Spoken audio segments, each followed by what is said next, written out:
Happy world safe motherhood day. Safe motherhood म्हणजे नेमकं काय? आज आपण कशाला एवढं साजरा करतोय? तर भारत हा एक डेव्हलपिंग कंट्री आहे आणि खूप लवकर डेव्हलप्ड नेशनमध्ये कन्सिडर केला जाईल.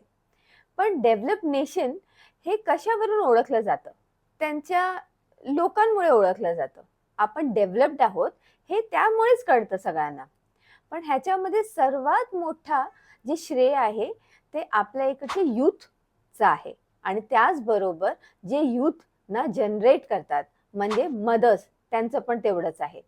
मदरहुड हा सर्वांनाच आवडतं, पण मदरहुड सेफ आणि प्रोग्रेसिव्ह असायला पाहिजे so that the nation is good. हे पण तेवढीच महत्वाची गोष्ट आहे. सेफ मदरहुड म्हणजे नेमकं काय? सेफ मदरहुड म्हणजे फक्त गरोदर राहिल्यानंतरची गोष्ट नाहीये, पण ह्याच्या भरपूर अगोदरपासूनची सुरुवात होते. सेफ मदरहुडचा अर्थ आहे मुलींना सेक्शुअली ट्रान्समिटेड डिझीज बद्दल माहिती असायला पाहिजे. तरच त्यांना कळेल की कुठचे इन्फेक्शन आपल्याला व्हायला नाही पाहिजे आणि आपण कसं प्रिव्हेंट करू शकतो. त्याचबरोबर प्रेग्नंट राहण्या अगोदर आपल्याला प्री कन्सेप्शन काउन्सिलिंग करून घ्यायला पाहिजे.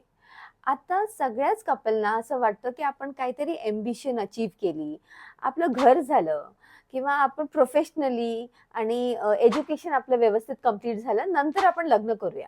पण ह्या सगळ्यांमध्ये एक गोष्ट राहते आणि ती आहे प्रेग्नन्सी. तर प्रेग्नंट राहताना किंवा त्याच्या अगोदर आपल्याला हे जाणून घ्यायला पाहिजे की वेदर फिमेल फिजिकली आणि मेंटली फिट आहे की नाही. जर ती मुलगी 18 वर्षाची असेल आणि प्रेग्नंट लवकर राहिली तर सगळ्यांनाच माहिती आहे की किती कॉम्प्लिकेशन्स होतात. त्यामुळे फिजिकली आणि मेंटली फिटनेस हा सर्वात महत्वाचा आहे. त्याचबरोबर प्री कन्सेप्शनमध्ये फोलिक ऍसिड घेतली गेली आहे की नाही, रुबेला वॅक्सिन दिलं गेलं आहे की नाही, आणि जर आपल्याला काही वेगळा आजार आहे जसं की थायरॉइड, डायबिटीज, ब्लड प्रेशर, ते आपल्याला कंट्रोल करायला पाहिजे प्रेग्नंट राहण्या अगोदर.